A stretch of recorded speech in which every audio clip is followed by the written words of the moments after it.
Hello friends, welcome to Abi Prabhu life style.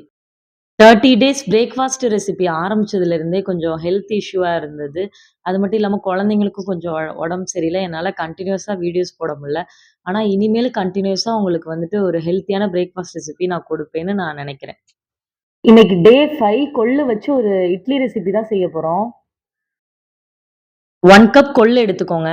என்னோடதுல பச்சை பயிரும் கொஞ்சம் மிக்ஸ் ஆயிருச்சு. ஸோ பரவாயில்லன்னு நான் அத ஆட் பண்ணிக்கிட்டேன். எந்த கப்பால மெஷர் பண்ணீங்களோ, அதே கப்பால நீங்க அரிசி எடுத்துக்கலாம்.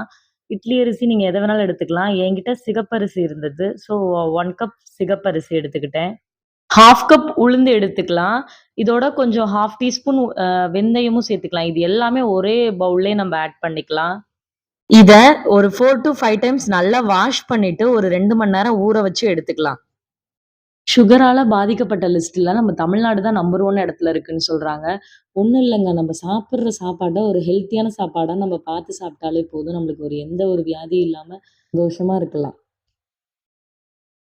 நல்லாவே ஊறிடுச்சு. இத ஒரு மிக்ஸர் ஜார்ல சேர்த்து நல்லா கிரைண்ட் பண்ணி வேற ஒரு பவுல்ல ஆட் பண்ணிக்கலாம். இதுக்கு தேவையான அளவு உப்பு போட்டு நல்லா மிக்ஸ் பண்ணி மூடி வச்சுட்டு, இத ஒரு 7 மணி நேரத்துக்கு நல்லா புளிக்க வச்சு எடுத்துக்கலாம். இது ரொம்ப சிரமமான வேலைலாம் இல்லங்க. இத டக்குன்னு ஊற வச்சுட்டோம்னா, ஒரு 2 மணி நேரத்திலேயே நல்லாவே ஊறிடும். ஸோ, நைட்டே அரைச்சு வச்சுட்டோம்னா, இயர்லி மார்னிங் எடுத்து நம்ம இட்லி, தோசை நம்மளுக்கு எது பிடிச்சிருக்கோ நம்ம ஊத்திக்கலாம். ஆனா, இதுல இட்லி ஊத்துனா இன்னுமே ரொம்பவே ஹெல்த்தியா இருக்கும். ஒரு ஆயில் இல்லாம, அந்த மாரி நம்ம அத ரோஸ்ட் பண்ணும்போது கூட அதுல இருக்க சத்துக்கள்லாம் போயிரும்னு சொல்லுவாங்க.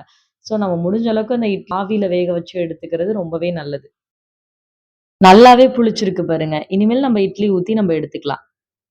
இதோட டேஸ்ட் எப்படி இருந்துச்சுன்னா, அந்த கேழ்வரகு இட்லி, அப்புறம் இல்லன்னா நவதானிய இட்லி சாப்ட்டுருக்கீங்களா? அதே மாரி தான் டேஸ்ட் இருந்துச்சு. டிஃபரண்டாலாம் எதுவுமே இல்ல. அந்த மாதிரி ஒரு ஃப்ளேவர்ல தான் இருந்துச்சு. என்ன பொறுத்தவரைக்கும் டேஸ்ட்டா இருந்துச்சான்னு கேட்டீங்கன்னா, நான் டேஸ்ட்டா இருந்துச்சுன்னு தான் சொல்லுவேன். வந்துட்டு நான் டேஸ்ட்ட எப்பொழுதுமே பார்க்க மாட்டேன். எனக்கு ஹெல்த்தியா இருந்தா போதும். அது மாரி தான் நான் நெனப்பேன். ஸோ, எனக்கு பர்சனலா எனக்கு ரொம்ப புடிச்சிருந்துச்சு. அது குருமா ஊத்தி சாப்பிடும்போது ஒண்ணும் தெரிஞ்சுக்கல. நார்மலா இட்லி சாப்பிடுற மாதிரி தான் இருந்துச்சு.